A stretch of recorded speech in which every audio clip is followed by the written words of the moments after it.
Hello everybody and welcome to part 2 of my video on question 4 and paper 2 of the AQA GCSE English language exam. So in part 1 I went through, we looked at the mark scheme, we looked at level 4, how you can achieve a perceptive and detailed answer, and I gave you the lowdown on what you need to do for this question. We ended it with providing you with this question, okay, and it was compare how the writers convey their attitudes to air pollution. And obviously I advise you to go across to our website aceforexams.wordpress.com and download these resources for free. So hopefully you've had a look at these two sources, and what I'm going to do now is we're going to have a look at how you can plan for this question in the exam. You need to plan for this question because otherwise it's really difficult to compare explicitly, okay, for the examiner. You've got to spell those comparisons out for them, make it easy for them to see that you understand what's the same and different between the sources. Okay, so planning in the exam. One way you can do it is just by doing a little table like this. So obviously it was about thoughts and feelings on air pollution. So, excuse me, what I did was I read through and then I looked at any quotes that would indicate a thought or feeling about air pollution. Okay, so source A was from the perspective of a visitor to London. And source B was written, it was a modern text, which obviously is a big difference between the two. And it was written by a journalist about London, okay? So source A, if you looked at her thoughts and feelings about London, there were lots of things she said, but some of the things you could comment on is the fact that she said that the air pollution shrouds everything in a funeral veil, okay? So we obviously considered the connotations of funeral, shrouds and veil. And I also found a quote in source B that said something about 60,000 early deaths. So obviously that's a similarity between the two texts in that they both reference that it is deathly, okay? That this air pollution causes deaths, okay? So that was the same. I also found some quotes about that the lady said that the air pollution perpetually shrouds the British Isles, so it's forever there, it's there all the time, okay?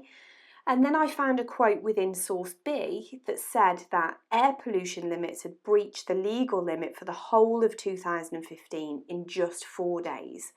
So if we were using our inference skills, we could suggest that if it's breached it in 4 days, then it's likely that this air pollution is there all the time, that it is, you know, you can't get rid of it. If the limit has been exceeded in 4 days, then, you know, it's extremely high levels of air pollution that people are having to suffer, really. So that's a similarity between the two sources again. And then finally, obviously, because we said we needed to do 3 comparative paragraphs, so this is what I've done there. Finally, my final paragraph, I considered what the writer felt, okay, about the air pollution. Now, she comments on how the people in London are like wandering corpses awaiting the hour of burial and that they want to end their life by suicide, okay? So she uses hyperbole, really, to explain how people feel about the air pollution. Now, the comment in source B that I found to compare with that is that he says that London can meet targets for nitrogen dioxide. So actually, if we say what is suggested by that, he's suggesting that there can be a positive change, that things can change, that we can meet the targets. And these can be done ahead of government predictions. So actually things are changing for the positive. The air pollution we can tackle. So that is a difference, okay? So source A, she feels that, you know, you may as well just end your life because nothing is going to get better. Whereas source B, the inference and suggestion is that actually things will improve. So that is a difference. So in the exam, you could literally just quickly draw a table like that, just comment on what's the same and what's different, and then you're planning which quotes to use in each of your paragraphs. Now this is my paragraph flowchart for this question. Now, let's just zoom in so you can see this in a bit more detail. So what I would advise is opening your answer with a general comparative statement. You can do this really, really quickly, but it just takes the examiner straight to your answer and they can see that you are comparing those thoughts and feelings directly. So both sources explore the theme of, and in this case it would be air pollution. Source A is written from the perspective of, okay, and so, whereas source B is written from the perspective of, okay. Now you could flip that and you could say the writer of source A believes, or whereas the writer of source B believes this. So if you wanted to shift that slightly, you could do. That's just your opening statement. It's just 2 sentences, easy peasy. And then we come into our first comparative paragraph. So we need to start it with a discourse marker and then a comparison of the perspective or attitude. So a simple statement saying what the difference is. So what are we comparing? Then we look at our source A here, okay, and we use our point. We take the technique that the writers used. This could be a read my rules technique, or it could be just simply a verb, noun, adjective, okay, anything that you think answers the question. And you need to explain what it shows.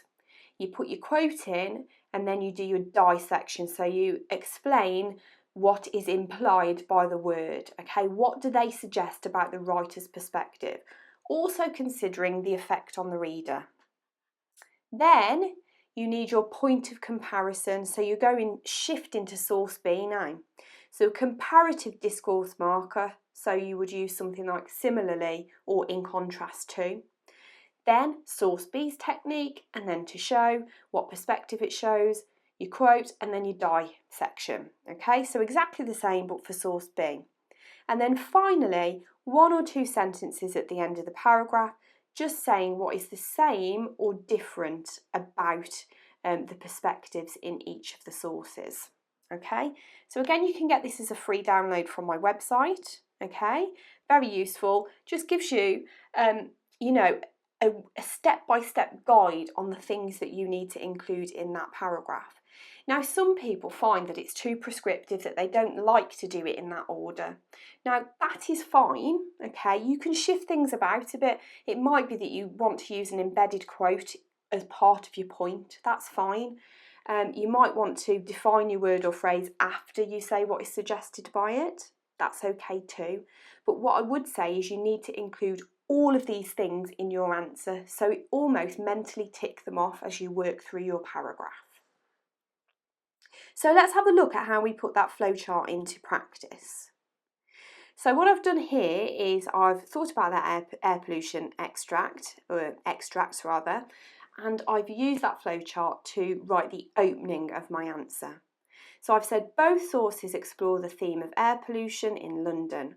Source A is written from the perspective of a foreign visitor who describes London as a horrific place. So I've explained what her thoughts and feelings about London are. Whereas, and that's my comparative discourse marker, source B is written by a journalist for a British newspaper who explains how extreme the pollution levels are in the city. Okay, so just a very general opening comparison. Then we get into our first comparative paragraph, okay? So we say, firstly, both writers believe that air pollution is a deadly problem. Now that is the difference, that's our statement of what we are comparing, the perspective that we're comparing. The writer of source A uses the metaphor, so I've said technique, shrouds everything in a funeral veil, okay? So I'm actually using an embedded quote here to suggest that the air pollution has deadly characteristics. So actually already I'm moving into my implies suggestions section. Okay, so like I said, sometimes you can shift the actual bits about, but tick them off as you work through that flowchart. The term shroud is usually used to describe a burial sheet. So that's my define, inferring that the people surrounded by it are being or have been killed by its toxicity. That's my imply. The use of this terrifying image creates fear in the reader and is deliberately used to persuade readers to avoid London at all costs. That's my effect on the reader. Okay, so that's my source A bit covered. Now here we come into the source B. The writer of source B also believes that the pollution is lethal. So that word also covers the comparison. The use of the fact tick for technique, 60,000 early deaths in Britain each day, quote, supports his argument that something should be done to curb the deadly problem. Okay? The staggering statistic clearly highlights the extremity of the situation, as this figure amounts to a huge amount of deaths across a year. That's my define, okay? However, so I've used another comparative discourse marker. However, the writer makes it clear that this issue is not isolated to London, like in source A, but causes deaths across Britain, okay? So we've got our comparison here between the inference, the suggestions made in source B, as opposed to the writer of source A. The writer's suggestion is that all readers are likely to be affected by the problem and should therefore be part of the effort to resolve it. That's my effect on the reader. Now here comes really the most important part of my paragraph. So I've got a comment on what's the same or different between the perspectives in each of the sources. While both writers believe that the pollution is deadly, the writer of source B believes it to be a widespread problem, but the writer of source A infers that the problem is localised to London, and as such, the city should be avoided. Okay? So that is how I would structure. I mean, that's immense detail, and in fairness to you guys, you're probably not going to be able to write in that detail in the exam, but it really clearly shows you how to structure an answer, a paragraph for this question, okay? If you can get it in that much detail, then my gosh, you're going to be well on your way to full marks if you did another couple of paragraphs in that detail, okay? You've got to make sure that you really, really comment on the writer's perspectives. What do they think about that theme? Okay, the theme is air pollution in this case. Is it different in source B? Why is it different? Okay, and that's your perceptive element, is really considering why it is different in source B or source A. Okay, that's the end of part 2.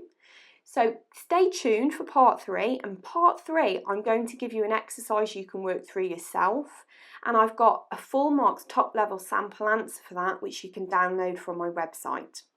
Okay, thanks for listening, stay tuned, speak soon.